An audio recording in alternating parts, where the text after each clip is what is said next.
Senator Padilla, we saw it.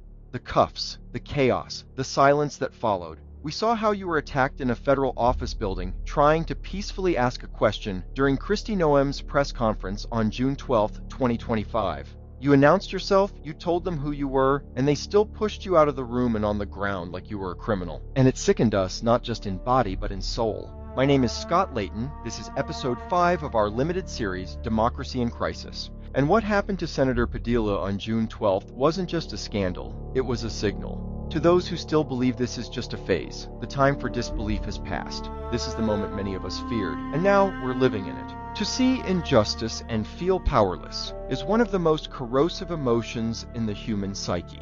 It's anger without an outlet, it's fear without a plan. That sickening feeling we get, it's not weakness. It's the signal that our conscience is alive. We feel sick because we still care. We're not the first to feel this way. Jews in hiding during the Holocaust, Black Americans during the height of Jim Crow, Chilean students under Pinochet, Rwandan survivors, Afghan mothers, queer youth in 1980s America. People have felt this sickness before when their country betrayed its soul. So how did they survive? Victor Frankl, a survivor of Auschwitz, said, "When we are no longer able to change a situation, we are challenged to change ourselves." He didn't mean passive acceptance. He meant that meaning purpose is what kept people alive when everything else was taken. He also wrote, "What is to give light must endure burning." What does a 12-year-old Palestinian boy do all day? No school, no running water, no food lines that don't risk a bombing.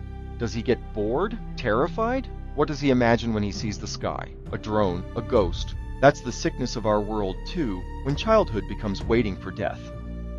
What does an elderly grandmother do when a drone takes out her living room? She was lucky, we say. She was in the bathroom. But what does lucky mean in a world where your living room can explode mid-prayer? What do we say to her? This isn't about one region or one people. This is about how the machinery of cruelty works. Wherever the powerful forget the face of the poor or the hearts of people who stand up to injustice. And then ask yourself, how often do we see these horrors and scroll away, convinced it doesn't touch us yet? Or that the plight of that immigrant picking your vegetables in the fields doesn't matter to you, economically if not ethically. He came here for a better life, just like most American families or their ancestors, before the days of passports and violent ICE agents.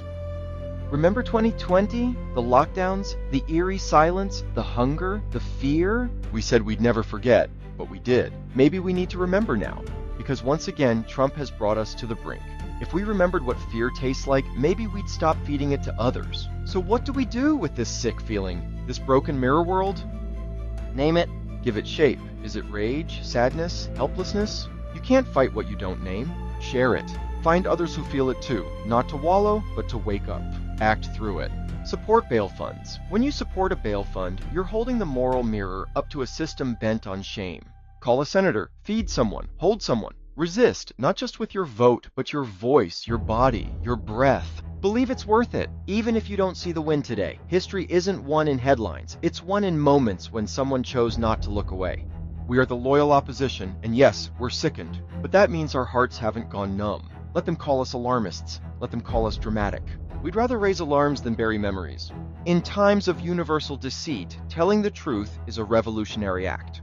George Orwell. If you feel sick today, don't retreat. That sickness is your soul saying, do something. Do something beautiful. Do something brave. Do something that will outlive the tyrants. And burn these words from Senator Padilla into your soul and conscience. If this is how the Department of Homeland Security responds to a senator with a question, you can only imagine what they're doing to farm workers, to cooks, to day laborers out in the Los Angeles community and throughout California and throughout the country. We asked early on, will fascism come softly in fog, or will it come breaking mirrors? Now we know, it does both. Live the Renaissance spirit, because whatever we do for the least of these, we do for the future. Do not be overcome by evil, but overcome evil with good. And we are not done. To that boy under rubble, staring up at drones. To the grandmother praying in a room with no walls. To anyone forgotten by the news cycle, we see you, and we will not look away. I hear the boy whisper our own words back to us. Then the king will say to those on his right, "Come, you who are blessed by my Father, inherit the kingdom prepared for you from the foundation of the world. For I was hungry, and you gave me food. I was thirsty, and you gave me drink, a stranger, and you welcomed me. Naked, and you clothed me, ill, and you cared for me, in prison, and you visited me. Then the righteous will answer him and say, Lord, when did we see you hungry and feed you, or thirsty and give you drink? When did we see you a stranger and welcome you, or naked and clothe you? When did we see you ill or in prison and visit you? And the king will say to them in reply, Amen, I say to you, whatever you did for one of these least brothers of mine, you did for me.